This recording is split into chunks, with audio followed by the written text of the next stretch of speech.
I'm Jason Klom, and this is Comedy on Vinyl.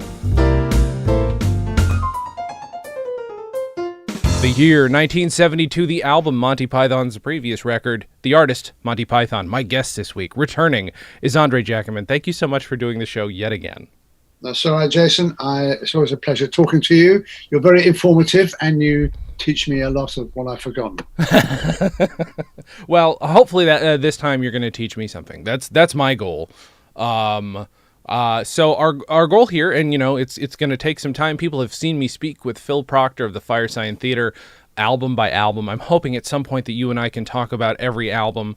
You may have the same experience that Phil does, where he's like, well, I've only got so much to talk about for this album, in which case that's absolutely fine. But this is your first record producing Python, but you said you had a story about the one that about another Monty Python record. Yeah, that was the first album that they did on their own when they left the BBC. Mm-hmm. That was an independent project really for them, and they wanted to produce their own record. And I think inevitably they found that more difficult than they thought it would, and especially time consuming. Mm-hmm. At the time I was actually working with Mike Palin at the time, doing some helping a friend of Mike's out, and mm-hmm. so I was busy doing that, and I was still, my first job was building my career up, and I was involved in commercials. So while I was busy doing these commercials, finding music, sound effects, which was all very good in audio, because not many people in the early 70s were doing this. They were actually mostly doing music, the studios. Very, very rare were they doing the radio. The BBC used to do all that other stuff internally. The first album that they did on their own, they elected Terry Jones to do it, mm-hmm. and or to produce it anyway, which was great. And they chose the Marquee Studios.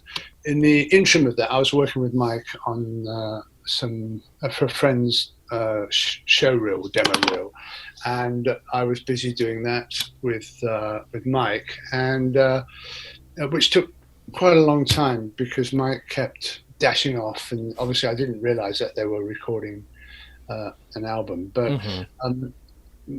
I was quite used to finding sound effects in music, and so it's very easy for me to get all this stuff together and produce the show reels and adverts that I was working on. Mm-hmm. In the interim, normally the Pythons normally would have to do their own recording, in the sense that the BBC did all the hard work and they just came in to do the recording. Uh-huh.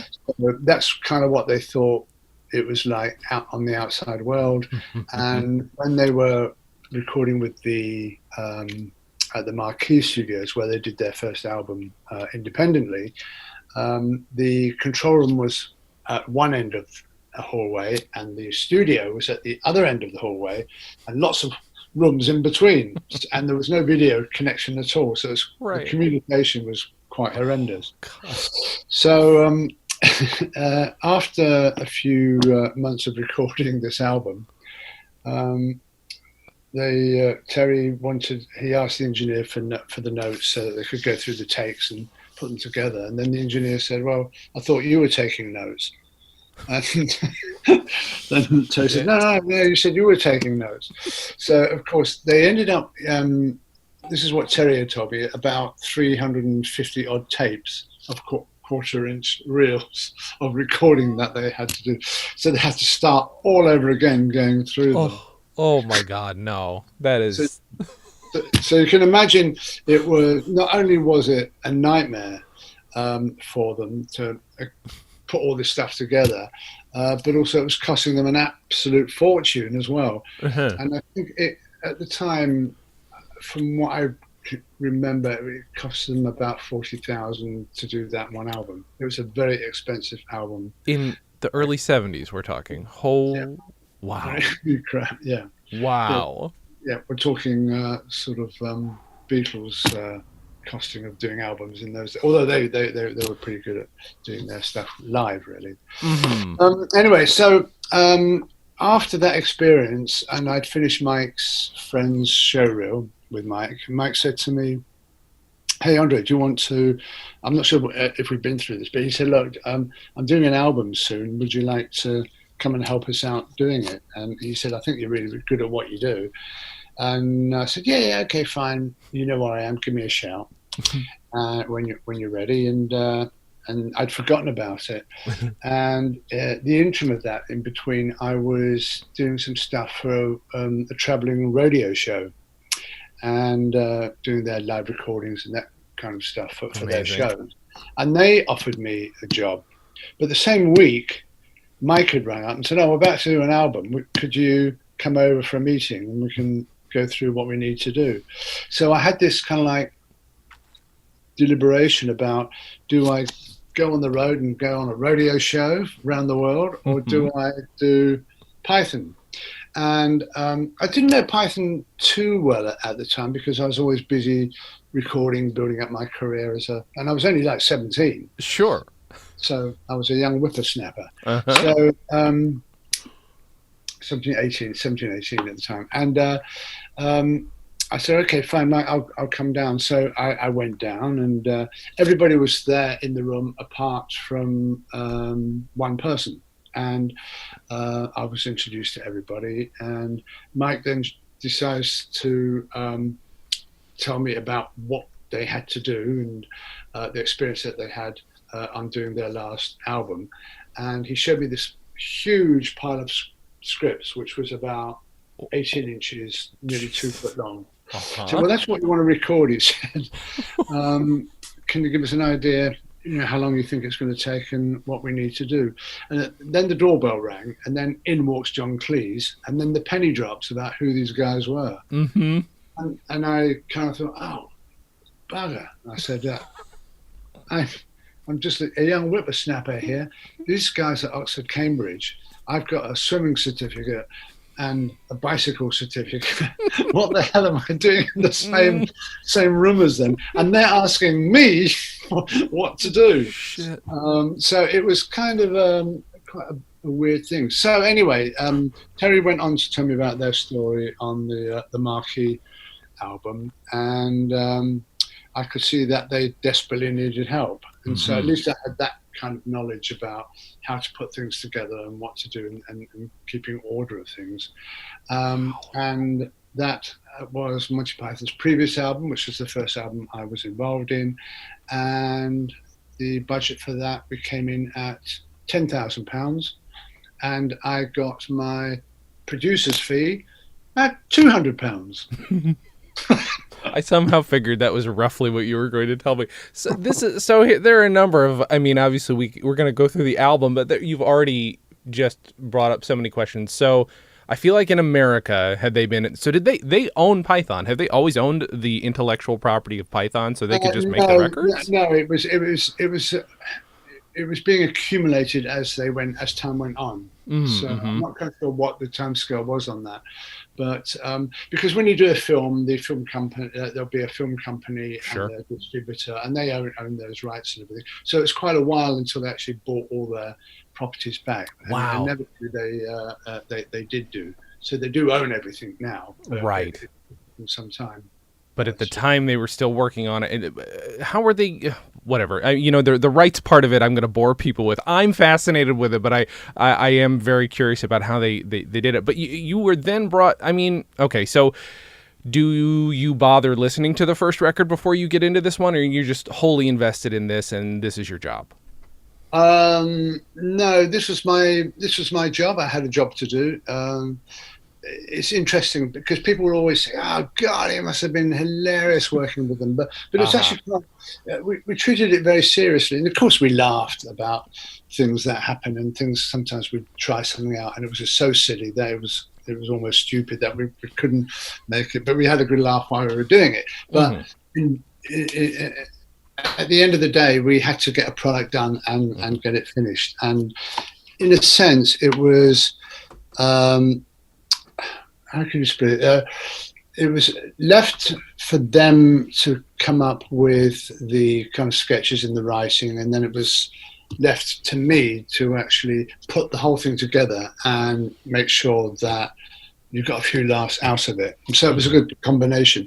And because I was really good at finding sound effects and music, and it's very quick for me to accumulate and put all this stuff together. As I Hmm. said, there weren't many people outside the BBC doing that sort of stuff. So of course I come along, do all this, get this album done for 10 grand.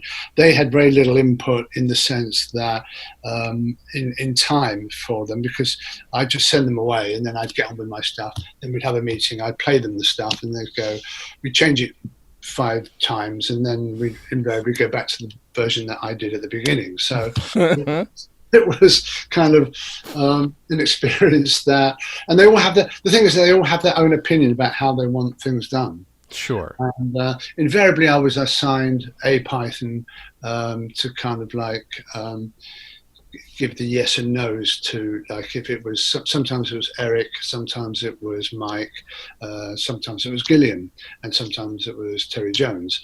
So we did work as a group and a team. But the beauty about it was that I did all the grafting, as it were, after they'd done their bit. So they had very little responsibility and they could get on with their lives while I put all this rubbish together, See, that's what I was wondering. They seem like, and this is not, I don't mean this in an insulting way, they're technically inept. They know what they want. They know how they want it to sound. No idea how to make that happen, obviously, because otherwise they wouldn't spend 40 grand on the first one, which is, again, still just it is quaking me to the bones. Like, I don't even know how to think about that amount of money for one record. Holy cow! Especially since I self-produce all my stuff digitally now. It's free, it's so easy now. But wow! So they give you and I know that we also discussed this on the last episode.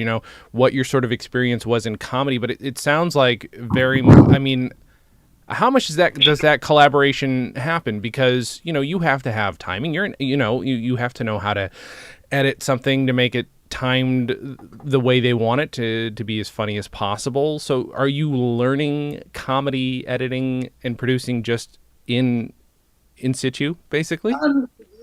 That's quite a hard question to answer because it kind of comes naturally. Over the years, I've trained many engineers, and who wanted to come into sound. And sometimes people slot into it and it works, and sometimes it doesn't. I mean, my whole job career thing was an accident, really, because I was just in a band and I wanted to record my band. I couldn't afford to record my band, so I thought, well, the best way of actually recording my band was to get a job in a recording studio, and I can have all the recording time that I want. Fair. So my whole motivation for actually doing what I'm doing was completely opposite to what I should be doing, if you know what I mean. But naturally, the job always becomes a bit more important. I mean, I was in the band for 5-6 years playing and earning a really good living. But in between that, I was working in the studio during the day. And I had to be very grateful to my mentor, which was somebody called Alan Bailey, who taught me really engineering. Not necessarily about comedy timing, but Alan Bailey was chief engineer at Radio Luxembourg for many, many, many, many years. And Radio Luxembourg was an independent, based in Belgium, I think it was, or Brussels, I think, radio station. But they had a recording studio over in London, and that nurtured so many great DJs of the 70s, 80s, and 90s. Or well, maybe not 90s, but certainly 60s, 70s, 80s. Okay. And he'd worked with, Alan had worked with everybody. I mean, and he was gifted really in what, he'd just stick a microphone up and he would make it sound brilliant. I love it. He was just incredible. And I'd sat and I watched him and I asked him questions and he'd show me how to do this and about editing. And then inevitably, this was at the studio where I started, called Studio G, and he'd left Luxembourg then and just started a few weeks before I did there. And then inevitably he went back to Radio Luxembourg and I then was offered his position in the studio. Wow.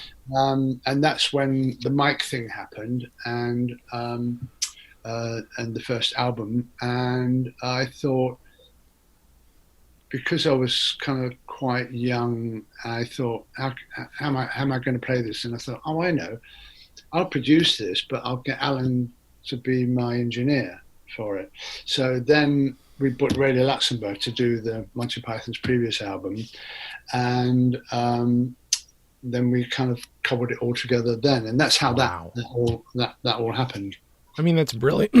Pardon me, that's brilliant. I mean, not only just knowing your own strengths and weaknesses, but it's nice that you had a backup of somebody who could, as you say, do the full engineering of it, and probably, I'm assuming, then walk you through even more stuff that you hadn't learned before.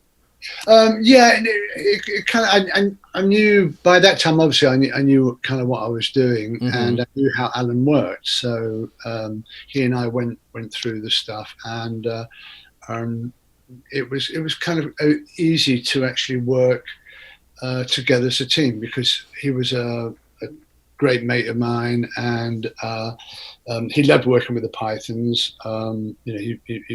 I think we all got on really, really well, and we just kind of just fell into this sense that everybody had their place and knew what they were doing, and everybody trusted everybody, if you know what I mean. At that time, I think even right from the beginning, I think the Pythons weren't worried about me being so young and involved. I must have relayed my confidence to them or bluffed my way into knowing what I was doing, because there was no discrepancy, there were no questions afterwards, or are you doing the right thing, or what. They just let you get on with it, and it was fine. And it just happened that we were clever enough to, I came from my father was very funny, my mum was German, so she had a strange sense of humor, but she had a Germanic sense of humor, but she was a funny lady. She understood, and she'd always go down saying, "Oh, these bloody Germans." She was totally German, and saying, "Why are all these Germans pushing the queues all the time?" She was going, very funny. But so they were funny. So I guess my comedy kind of side of things was from that, I got a good sense of humor from them, and obviously that just extended into Python, really. This record, okay, so there's a lot to break down, because this is not just a record with great music and great sound effects. By the way, a lot of people did want to know about, was that all library music? I'm assuming it was all library music. Was there anything originally other than their individual songs? Was the rest of it library music? It was all library music. Yeah. Okay. Yep. Okay. For that one, we chose library. Nothing was specially composed apart from the songs that we did. So we've got Eric the Half-a-Bee and that was a live performance as well. So what was the biggest group of musicians you brought in at any point? Was it relatively small, or? Yes, there were. I think probably at the most about 8. I think and that goes right through to all the albums and all the people that we'd actually worked with, because we want to keep the budgets tight and small. And I didn't want to end up running away with getting this too expensive business about me being fired because I was too expensive. That's fair. You know what? That is a fair concern. Well, oh my goodness. But I mean, I guess what I don't, again, because it's harder for me to have a conception of this at all, is dealing with a tight budget, but also trying to make something not just funny. Well, I guess my question was about comparing a lot of the sketches that are on this to anything that's on the show. I've told this to a lot of people, and I guess I repeat it a lot just because I think, it's fun to talk about. I prefer the albums to the show, and I love the show, but I still prefer the albums. And I'm assuming, and you tell me if I'm wrong, please, but you weren't comparing these to the original, were you? You're just like, no, I have the material that's in front of me. Let's make it the best it can be. Yeah, I think, there was a bit of a trick there, really, because I didn't know the TV shows that well. And as I said, I didn't know, after the first few episodes that went out on air, I hadn't been involved at all with Python, and I didn't know who they were. So the only thing, whenever Python was advertised, it was always a picture of John Cleese, which is why I recognized him when he walked into the room. And he was the main character that they'd always showed to advertise the program.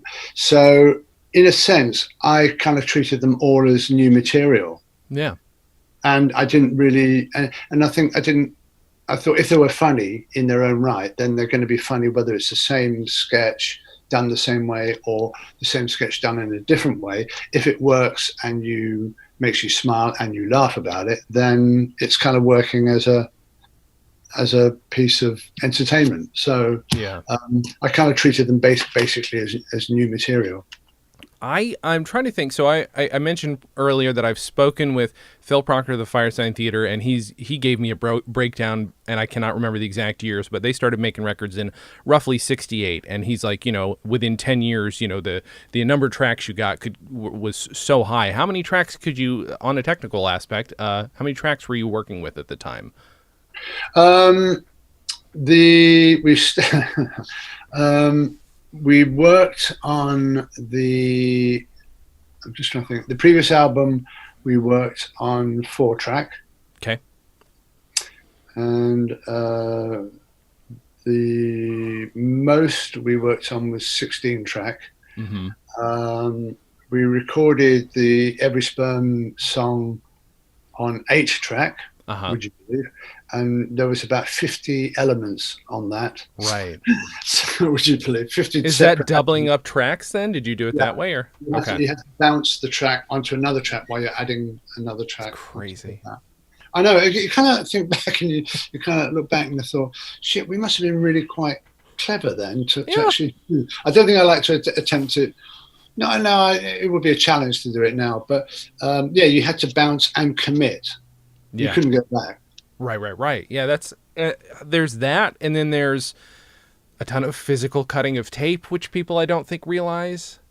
No, that was. I always remember my first epic kind of introduction to digital, and it was a Studer system. And a friend of mine came in from Studer in England, a distributor, wanted to show me this new editing system, and he showed me how it worked, and I did some edits on it and stuff. And he said, "Have you not worked with digital before?" And I said, "No." He said, "Well, it's the first time I've ever seen anybody be that quick doing this on digital." And basically, I was just doing mentally analog editing on digital, if you know what I Yeah, mean. right. But again, it was all down to this timing thing, and comedy is all about timing, and or a lot of it is very important that it's about timing. So I had a sort of a natural inbuilt timing, and it's something that John Cleese is very good at. If you know, he leaves these massive pauses every time, and then picks up and stuff. He's very clever at doing that, John. And you pick all this from each individual person, and you learn by that. But I had this kind of inbuilt thing about timing, and that helped me to actually work into or my introduction to digital. When you perform music, what is your instrument of choice? My instrument of choice, probably guitar, I Mm-hmm. think, and pedal steel. I think is pretty cool. Oh my goodness, I Yeah, love that. which is I have a friend of mine. He was a guy called Pete Wilshire who he's played with just about every major band during the 60s, 70s. Anyway, he was in Nashville and he bought me a pedal steel because he said, "Did I want one?" And I said, "Yeah." So he bought me an MSA pedal steel, and Wow. it was quite. And I got reasonably okay on it. Not I wouldn't say good, but okay on it. Mm-hmm. And then I got so busy in Python world and stuff like Mm-hmm. that. It went back in the case, and I've still got it, and I will stick it up at some point and start learning it again. But I think it's Right. very good. Now, here's an interesting thing. I used to have it up in the studio Mm-hmm. where we in Covent Garden where we did a lot of the Python recording. And John Cleese walks in one day and he says, "Andre, what's this beautiful looking instrument here?" Because it was maroon red, Mm-hmm. really glossy, and the metal work was all sort of Apollo mission Love metal it. because NSA was made. They made the metal for the Apollo people, and he was a big Wow. pedal steel fan, and he made this pedal steel. He was a marvelous instrument. Look at that. And he said, what is it? And I said, oh, it's a pedal steel, John. Oh, he goes, what's it sound like? And I said, well, you hear it on country music. Oh, it's not that bloody awful sounding whiny thing that goes on in the band. God, I hate those. And then he walks out the room. I just burst out laughing. It was just so funny. He had this great introduction of building it up, and then walked so up. good. Yeah, so John Cleese. The reason I ask is because there are a lot about your particular choices. Like it's a well-known thing. I think that a lot of comedians who are musicians, some of them start as like Mel Brooks is maybe the biggest example. Was a drummer, so just like the natural timing of that. But I think as a guitarist, especially if you're playing on your own, having your own set of timing concepts, you have to relatively have a metronome in your own head. I'm assuming your sense of rhythm. What I'm saying is, I'm assuming your sense of rhythm must have helped you as a comedy. Oh yeah, producer. I think without a shadow of a doubt, absolutely. Mm-hmm. And that's why I enjoy working with musicians still today, and people like Ray Cooper, who is a fantastic percussion player. He's Elton John's percussion player. Uh-huh. He's a session player, and he's absolutely brilliant. Ray Cooper, and I've done quite a lot with Ray, and I think again it's all about, we understand timing very much so, and it's I think it is inbuilt in you, and I think being part musician, part producer, part engineer, I think it's something that with Python we were lucky because we did everything. We did music, we did sort of theatre, we did TV, we did films. And, I think everybody, if you couldn't find anybody to do what you wanted to do, you had to do it yourself. So we ended up doing it. And they're like that as well, Python like that as well. So quite bizarre how, for instance, the Life of Brian, the space sequence and the spaceship, that was built in our attic in Covent Garden. Spaceship. We actually shot it up in the attic. Holy crap! You kind of think, wow, And then Julian Doyle, who was the kind of associate producer on that, and cameraman and lighting man, and he would build a set in the corner, film it, and we'd knock this stuff together, and then he'd say, "Oh, give me a bit of sound for the blah blah blah." Yeah, okay, fine, we knock. So we'd all contribute. There was no, oh, well, it's not my job to do that, or whatever. We'd all come to the rescue and do our best. So, and thankfully we did, because else we wouldn't have had the amount of product that we have today. Of course, Mike. What's occurring to me now is that just even the idea sometimes on the show and even in the early movies of using, let's say, a piece of stock footage. The joke sometimes is, doesn't this look off? This doesn't quite match. However, I don't think that in this, it just somehow adds to the depth of the whole thing, even if it's just library music, because you don't pay attention. Same with like a library sound effect. They all sound equally good and equally beautiful. I feel like that elevates the records in a different way. They don't feel as cheap as the show. And again, I don't mean that as an insult. I love the show, but it feels higher end.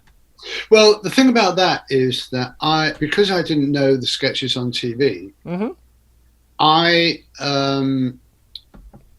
I chose music that I thought was suitable.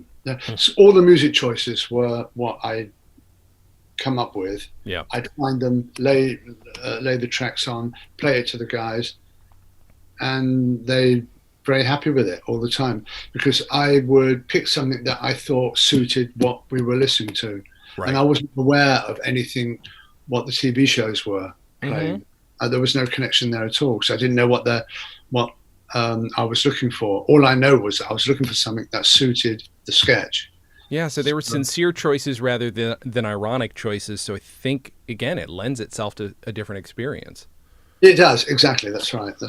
And maybe that was partly why a lot of people quite liked both, sometimes TV or the records. And it was the records that really broke them big time in America. It wasn't the TV shows. It was the records that really introduced Python, first of all, by Nancy Lewis, who worked for a record company. I Hmm. can't think who she worked for at the time. But anyway, Nancy Lewis was responsible for bringing Python really to America. There are. I want to go back to the library sound effects too, because and again, I apologize. I did re-listen to our interview, but I can't remember if I asked about this.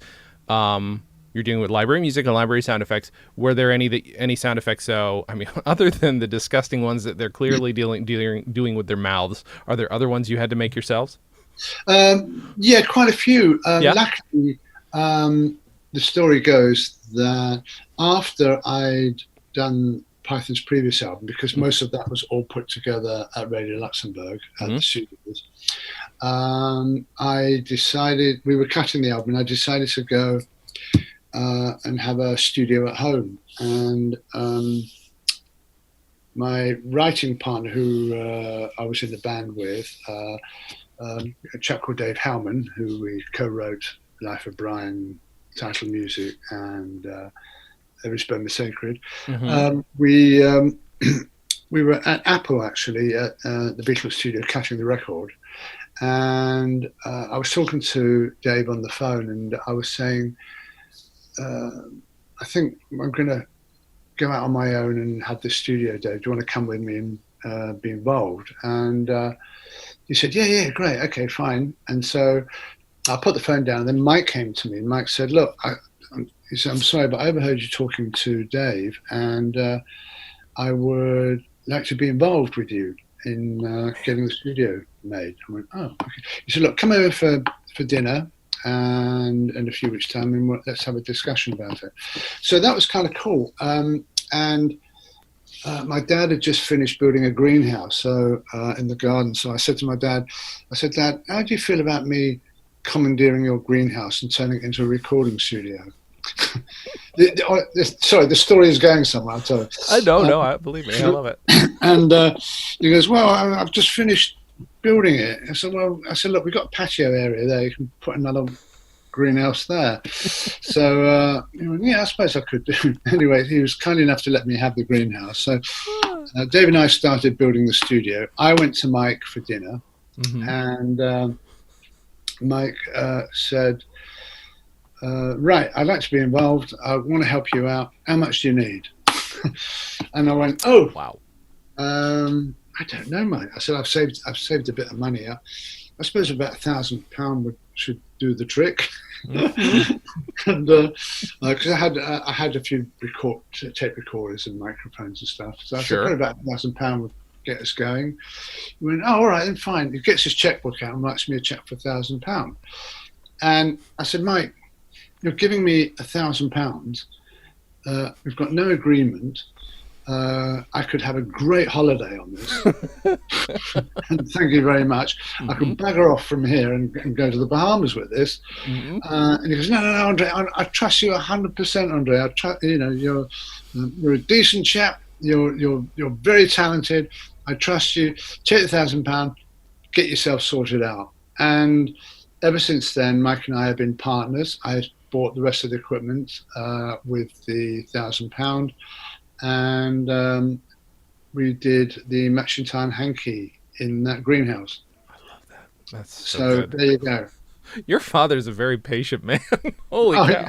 Oh, yeah, he is. He was very patient man. He was a greengrocer in Hampstead, and he used to serve people like Peter Cook, Dudley Moore, even Mick Jagger. They used to all come into his shop because he had all this exotic fruit, and when it wasn't sold in supermarkets. Uh-huh. And he knew all these guys. He knew all these guys really well. And even Graham Chapman used to come into the shop. So when I helped my dad sometimes out on a Saturday, Graham would come in, and there I am in a white coat, saying, "Yes, Graham, what can I do? What can I get you?" Blah blah blah. Or if I'd help my dad doing deliveries or something, I'd go around to Graham's house to be the grocery delivery boy. And he'd, "Oh, come in, Andre, come in." And then he'd pour you a drink. He goes, "Graham, I've got other work to do. I can't hang around here all day." No, you must stop and have a drink. Come in. So you stagger out of his house. It was very dangerous job, being a greengrocer's son. And it was really funny having these. But I was only helping my dad out because sometimes he was short of staff. So I'm Sure. quite happy helping. Dave and I were quite happy helping him out, doing deliveries or working in the shop. And you see all these people. So at that, I suppose, really fame didn't blast me out at all, really, because I was working with them in the studio anyway. So Right. it was very, very peculiar. Anyhow, back to your original question about sound effects. Yes.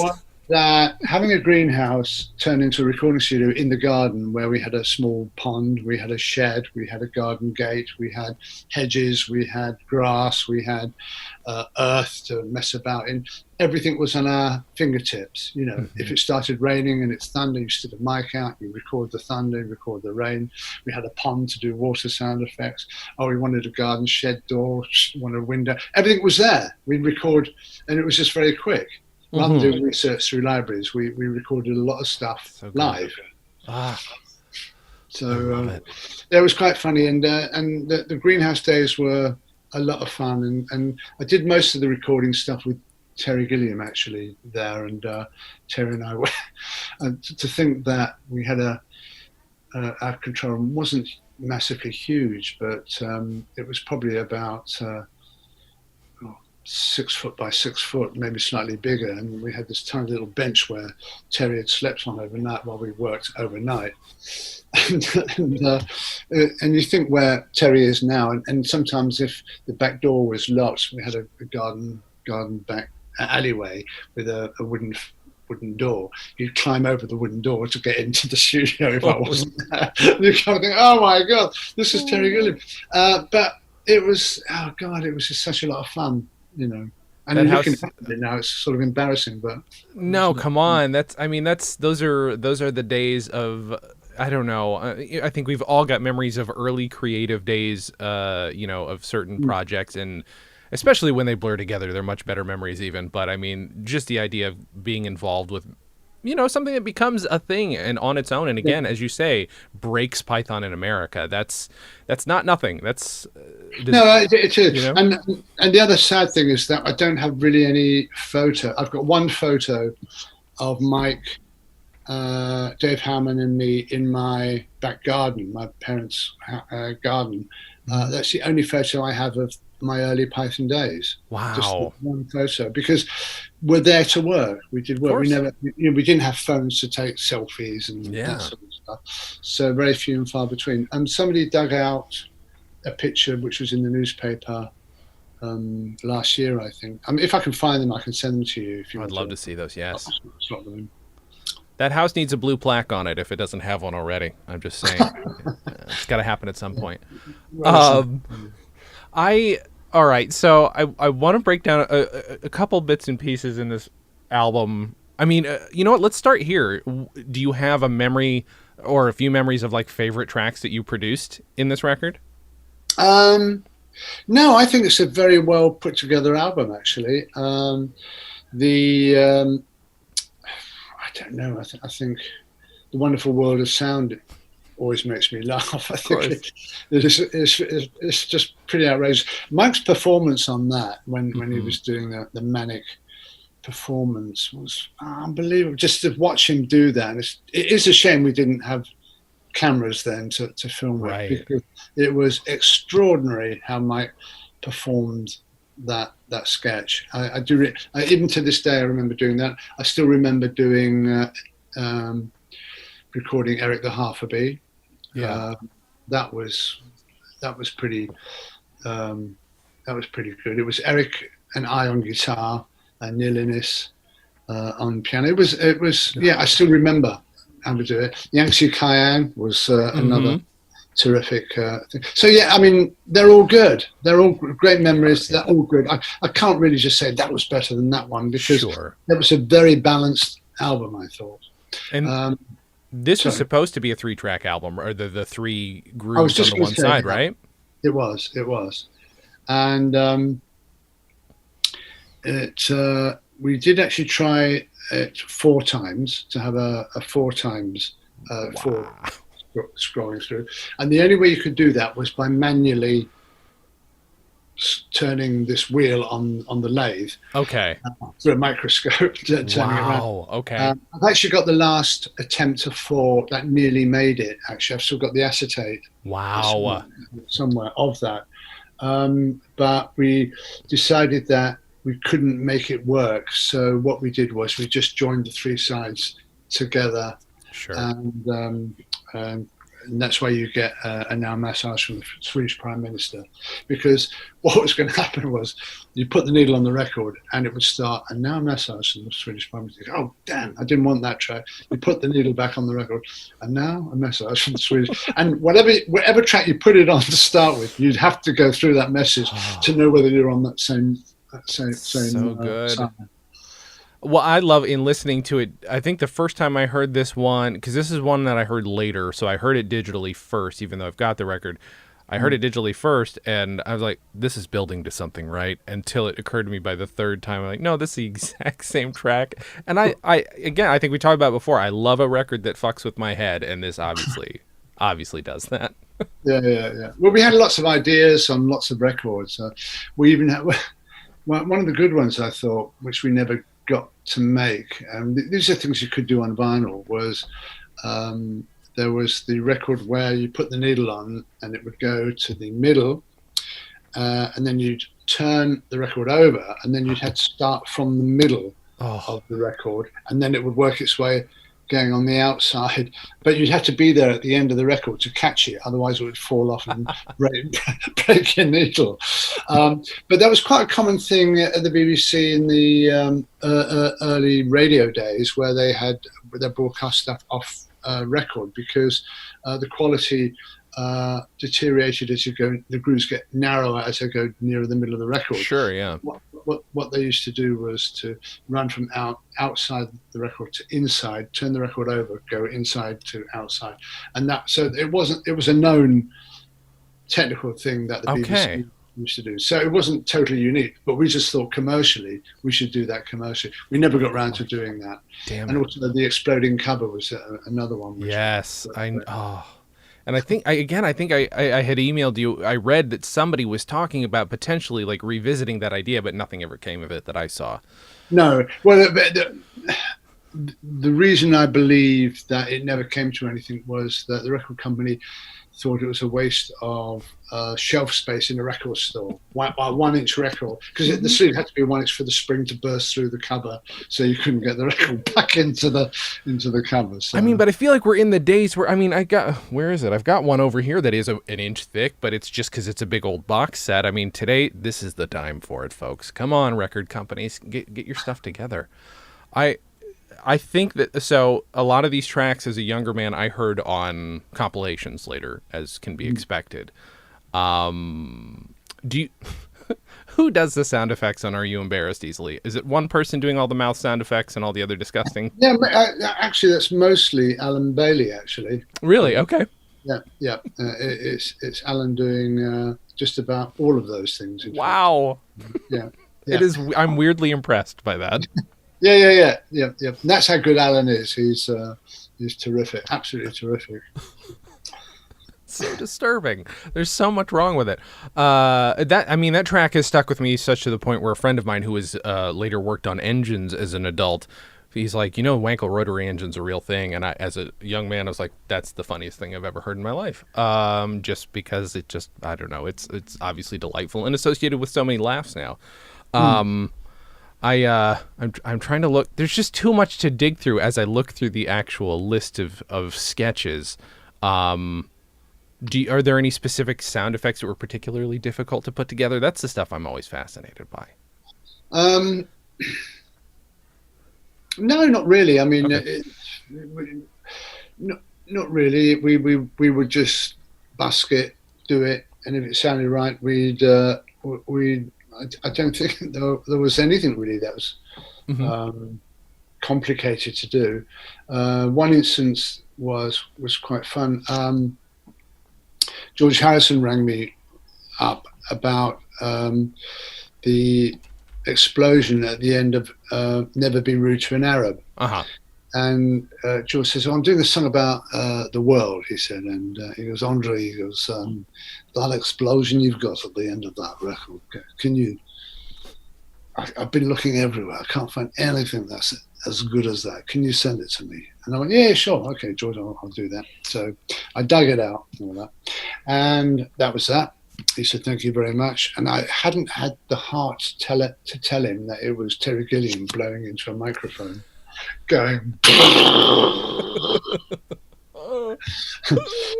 But I put it down to my recording rather than Terry Gilliam's. I mean, come on, you got to do that just right. It's that you have to, you know, as a person who's made a lot of explosions into microphones, I will tell you, if you do it wrong, it just sounds like your dumb face doing it. Anyway, so there you go. You can fool some of the people some of the time. But as I said, I never told George that it was so funny. Did he end up using it? I am, by the way, the least educated on music person in the world. I believe he did. Yeah, I love it. I have one of our the listeners to the show named Richard. I don't know if he wants me to use his last name, but Richard wrote in asking whose abdomen was the subject of the massage, or is that just a leg? No, that was actually abdomen, and it was Alan Bailey again. Tapping his bare belly, and yeah, it wasn't a pretty sight when we were recording it, but anyway, it was. But he had the most flesh. It's just so particular. Every sound effect is particularly rhythmic as well. It doesn't sound random. It's a particularly funny version of that sound effect. Well, you know, we'd record them and we'd go, okay, let's use that bit or that bit or that. You know, it was a case of it sounded what it was meant to do, and we, you know, if it didn't, we wouldn't use it. So it was good. So yes, it was thanks to Alan's stomach. When you get a bit like Australian Table Wines that is literally just reading a fake news piece or a fake magazine piece, what's your concentration? Is it what music is gonna lead me in and out of this, or what is there any particular thought put to making that extra funny? No, not really. You've got to kind of like we played it serious. I mean, we didn't say let's find some joking music. Australian Wine, Eric, wasn't it, did that one? So it was just that you kind of listen to the sketch, you kind of think, okay, let's take this. What would a serious wine show piece of music be like? So you find something that was suited. But the funny thing is, because it was so serious, it's actually quite funny because the way that Eric delivers, and he's particularly brilliant at that kind of delivery. That and if you listen to the travel agent sketch and other things that Eric does in that vein, he's just terrific at this kind of sharp-witted kind of dictatorial person that comes in and knows what he's talking about. And if you treat it seriously and you find something that isn't, if we easy to put jokey music on, and it wouldn't, the sketch wouldn't be as funny. Yeah. So treat it, comedy is serious, and we treat it that way. It's one of those things that, again, you can't stop listening to the point I'm obsessed enough that I had to do this a few months ago and make a bottle of Black Stump Bordeaux because I have no choice. I had no choice. It now stands on a shelf, and nobody ever notices it. But if somebody does, then you know that they're the right person. That's somebody to talk to. Fantastic. That's really good. Oh my goodness! I know that I've got a million other questions, but I may save them. If you like, I mean, yeah, Jason, I'm very happy to, do a few more over the following weeks, if you like. I'm quite happy to do that. If you don't get them all done, I'm quite happy to come back and get some more done with you. Well, I appreciate it because it's delightful talking to you about this, and absolutely no pressure, but I would love to see the photos you have. Where can people find you online if you want them to? That's a difficult one. I'm on Instagram at I can't remember what my Instagram. It's Monty Python's DLP.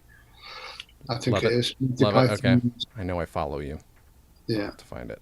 confirm that. So But on yes. Instagram and redwoodstudios.co.uk is my webpage.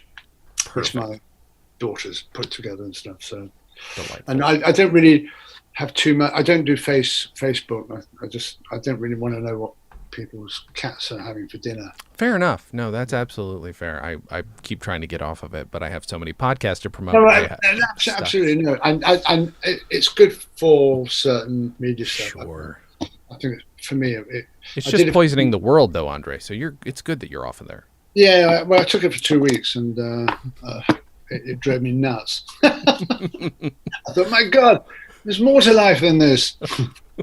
So, did you get to check Terry Gilliam's Don Quixote out yet? I have not seen it. I'm so annoyed that I haven't seen it yet because a couple of friends of mine did get to see it in theaters, and I think I was so miffed that I didn't hit that opportunity. I was just like, oh, well. Well, I think you can buy it now on DVD, I think. And I think it's one of Terry's best films to date. So, I cannot wait.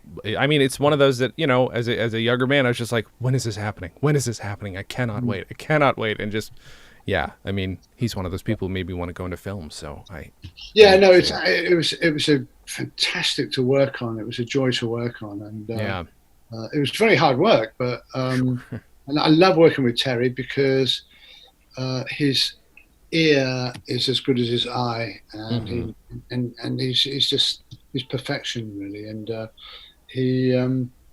he's very visionary, I think, in his sound and vision, and I learned a lot from Terry, actually. I think. Don't tell him that. Andre, thank you again for doing the show. I would love to have you back on. If you want to do another album over the next few weeks or whatever, just I'm around. Okay. I'm not going anywhere. I'm happy to do that. I will absolutely email you then. Everybody. Sorry. I said I will listen to the album before we. Yeah, fair. Right. Yeah, me too. But there was one other thing too, actually, about this record that I really love that there's so many jokes about treating being British as a condition, which I thought that was kind of funny. That's one of the things about this record, at least the "Are you embarrassed easily" thing. It just opens it all up with being English is a condition. And here's the rest of this silly record. Thank you guys for listening. And as always, have a good thing.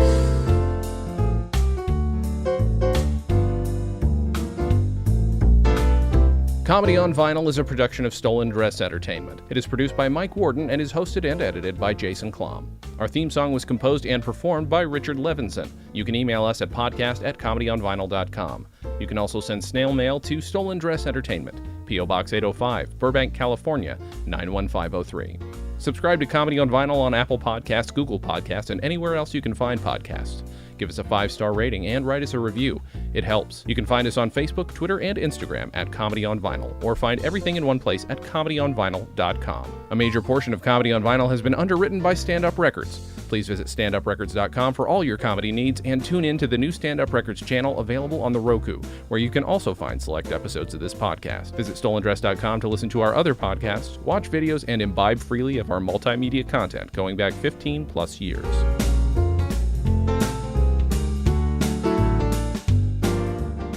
StolenDress Entertainment. Hey, it's my turn. Ah!